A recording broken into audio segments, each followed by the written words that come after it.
आता त्याला झाडीपट्टी रंगभूमी का म्हणतात? त्या चारही जिल्ह्यात मोठ्या प्रमाणात जंगल आहे. अच्छा. आणि या 4 जिल्ह्यात सगळ्यात मोठं पीक घेतलं जातं ते धानाचं, म्हणजे तांदूळ. आणि त्यामुळे त्याला झाडीपट्टी असा एक उपक्रम केलेला आहे. आणि झाडीपट्टी रंगभूमी तिथे असलेली रंगभूमी, तिथे स्थित असलेली म्हणजे झाडीपट्टी रंगभूमी. अच्छा अच्छा अच्छा अच्छा. आणि या झाडीपट्टी रंगभूमीचा मी तुम्हाला इतिहास सांगतो DVD. पण उगम कुठून झाला या सगळ्या गोष्टींचा? उगम हा गोंदिया जिल्ह्यातला. अच्छा. असा उल्लेख आहे.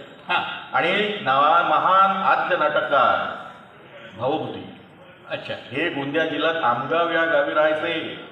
अहो, आजही त्यांच्या नावाने शिलालेख बघायला मिळतात. एवढंच नाही तर त्यांच्या नावाने गोंदिया जिल्ह्यात आमगाव गावामध्ये मोठमोठी महाविद्यालय देखील आहे. तसेच कवी फुले गुरुंनी ऐकले असेल, कालिदास.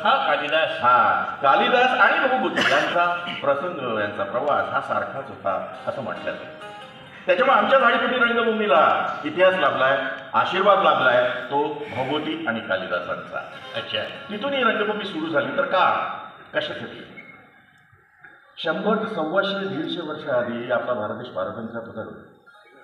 त्यावेळी आम्हा भारतीयांना निबंध असायची.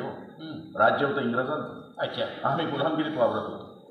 म्हणून आमच्या झाडीपट्टीतील श्रेष्ठ ज्येष्ठ मंडळींच्या मनात विचार आला की काय करायचं स्वातंत्र्यासाठी. तर आपण या भारतीयांच्या मनामध्ये ज्योत प्रज्वलित करायची स्वातंत्र्याबद्दलची. तेव्हा त्यांनी तो विचार केला. आणि मग उत्सव या निमित्तानं नाटकं सादर करणे सुरू झाली.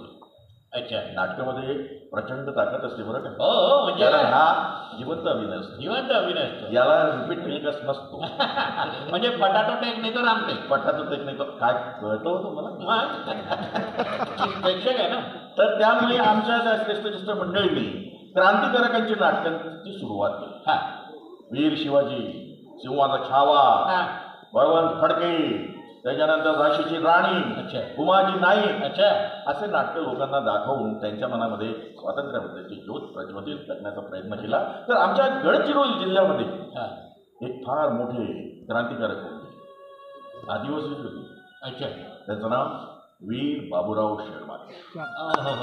तर मी आज तुम्हाला वीर बाबूराव शेळमाके या नाटकातील प्रसंग दाखवणार आहे. काय सांगता? म्हणजे तो प्रसंग तुम्ही मला